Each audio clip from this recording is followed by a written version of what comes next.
బెల్లుగూడలో bumper offer 3,75,00,000 G+2 4 BHK villa కొనండి. నెలకు 1,00,000 rent guarantee. Terms and conditions apply. ఇప్పుడు OTT రావడం వల్ల కొంచెం ఈజీ అయిందా లేదంటే డిఫికల్ట్ అయిందా సార్? అంటే అసలు ఓటీటీ కోసం సినిమా తీయడం తప్పండి నా ఉద్దేశంలో. అంటే తప్పని కాదు, ఓటీటీ ఎన్ని సినిమాలు కొంటారు? మనం 250 సినిమాలు రిలీజ్ అవుతున్నాయి. 250 సినిమాలు 50-60 సినిమాలు ఓటీటీలకు వెళ్తాయి. మనము మన సినిమాని మన కథని నమ్మి సినిమా తీస్తే వాళ్ళ మనకి వచ్చినాయి ఈ సంవత్సరం రిలీజ్ అయ్యి మొన్న అవార్డ్స్ వచ్చిన సినిమాలు లిస్ట్ చూస్తున్నాం. అవును, అవి 2 కోట్లు 3 కోట్లు కూడా తీసి అవార్డు సినిమాలు డబ్బులు కూడా వచ్చినాయి. సో వాళ్ళకి బోనస్, అది ఓటీటీ వచ్చేది బోనస్ చిన్న సినిమాలకి. పర్టికులర్గా పెద్ద సినిమాలు ఓటీటీ మీదే తీస్తారు. సో ఇప్పుడు మనం ఈ జోనర్ ఆఫ్ సినిమాలు ఓటీటీ కోసం కాదు, మనం పబ్లిక్ కోసం తీస్తాం అనేది మొదలు పెడితే తప్ప అవదు. ఇంతకు ముందులాగా మేము చేసే రోజుల్లో లాగా మనం we are making film for theatres only. Theatre ఆడియన్స్ని క్యాటర్ చేస్తానికి సినిమాలు తీయగలిగితే మనకి తర్వాత ఓటీటీ బోనస్ అవుతుంది. సినిమా ఆడితే ఓటీటీ వాళ్ళు కొంటారు. సో ఓటీటీ కోసం తీసామనుకుంటే ఓటీటీ కొనకపోతే రెండింటికి డ్రైవర్డ్ అవుతాడు ప్రొడ్యూసర్.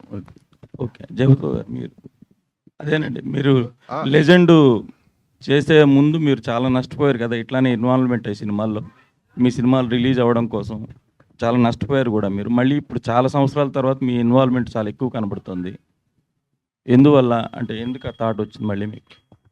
ఈ సినిమానే అన్ని సినిమాలను ప్రేమిస్తామండి. పర్టికులర్గా నేను ప్రేమించాను, ఎందుకంటే నాకు ఈ సబ్జెక్ట్ మీద ఇప్పుడు కాదు దాదాపు 10-12 years నుంచి నమ్మకం ఉంది ఈ సబ్జెక్ట్ పైన.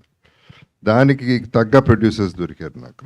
సో అండ్ నేను ఫార్వర్డ్ చేశాను, నేను పిచ్ చేశా కాబట్టి, and I love the script కాబట్టి I started being more investing my energy in the film. ఈ సినిమా బాగుండాలి, నేను అనుకున్నది జరగాలనేది అది నా స్వార్థం. సో సినిమా మీద నమ్మకంతో చేయటం జరిగింది. అంటే యాజ్ అన్ యాక్టర్గానే లేదంటే ఇన్వాల్వ్మెంట్ ఇంకా వేరే విధంగా కూడా ఉందా సినిమాలో? ఉందండి. అంటే all of us it's a complete team work.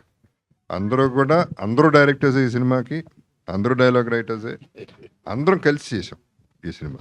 Okay, ఒక్క లాస్ట్ క్వశ్చన్. ఎస్, ఎర్ర చొక్కా ప్లీజ్. ఫైనల్లీ ఎర్ర చొక్కా బయటకు వచ్చి చొక్కా తీసేసి మాట్లాడమ్మా. సార్ అంటే సినిమాలను పక్కన పెట్టేస్తా సార్, లాస్ట్ పక్కన ఎట్ట పెడతాం కాదు సార్, ప్రస్తుతానికి లాస్ట్ 1 year నుంచి మీరు సోషల్ మీడియాలో బాగా వైరల్ అవుతున్నారు. రోడ్ల మీద నడుస్తున్నారు, మిర్చి బజ్జీ తింటున్నారు, ఆమని గారితో రీల్స్ చేస్తున్నారు. ఇవన్నీ పక్కన పెట్టేస్తే మీ ఇన్స్టాలో కూడా లైక్ మీ డైట్ ఫుడ్ ఏమైతే ఉందో దాన్ని కూడా నేను ఎలా తింటాను ఏంటి దీన్ని చెప్పడం వల్ల కూడా కొంతమంది మిమ్మల్ని ఫాలో అయ్యే వాళ్ళు కూడా దాన్ని ఫాలో అవుతున్నారు. అండ్ మీ డే లైఫ్లో సోషల్ మీడియా గురించి చెప్పమంటే ఏం చెప్తారు సార్? అది వచ్చిన తర్వాత మీ లైఫ్లో ఏమైనా చేంజెస్ వచ్చినాయా? సోషల్ మీడియా వాడటం లేకపోతే సోషల్ మీడియా అది వచ్చిన తర్వాత అదేంటో నాకు తెలిసింది. నాకు ఇప్పటిదాకా కంప్యూటర్ ఆన్ చేయడం కూడా రాదు, వాట్సాప్ మించి నాకేం తెలియదు. బట్ సోషల్ మీడియాకి నాకు అడ్వాంటేజ్, నాకు నచ్చింది ఏంటంటే బేసిక్లీ కమ్యూనికేషన్. అంటే నా వీడియోస్ ఎందుకు ఇలా పర్టికులర్గా నేను ప్లాన్ చేయట్లేదు, కానీ నా ఉద్దేశం ఏంటంటే మేము మామూలు మనుషులమే, మేము మామూలుగానే బతుకుతాం మీలాగానే. సో సెలబ్రిటీ అంటే స్టార్ అంటే అక్కడుండే స్టార్ కాదు, ఇక్కడుండే స్టారే అని చెప్పడానికి మేము అందరం ఒకటే అనేది ఈక్వాలిటీ కోసం చేసే సోషల్ మీడియా నాది. మ్యూజిక్ డైరెక్టర్ సార్, ఆయనకి మైక్ ఎవరు? సో ఇందాక ఆల్రెడీ స్పీచ్లో షేర్ చేసుకున్నారు, అందరి మీద ఉన్న అభిమానాన్ని కూడా మీరు పంచుకున్నారు. మీరు ఆ యాక్టర్స్ని చూస్తూ కంపోజ్ చేసినప్పుడు వాట్ ఎక్సైట్స్ యూ మోర్ అండి? స్టోరీ లైన్లో మిమ్మల్ని అంతగా ఎక్సైట్ చేసిన పాయింట్ ఏంటి? అంటే మనకు 100% షూర్ ఉన్నప్పుడు, ఇది వర్కౌట్ అవుతుంది అన్నప్పుడు మనం చేసే పని విధానం ఒకలాగా ఉంటుంది. అది డౌట్ఫుల్ ఉన్నప్పుడు మనం చేసే వర్కింగ్ స్టైల్ ఒకలాగా ఉంటుంది.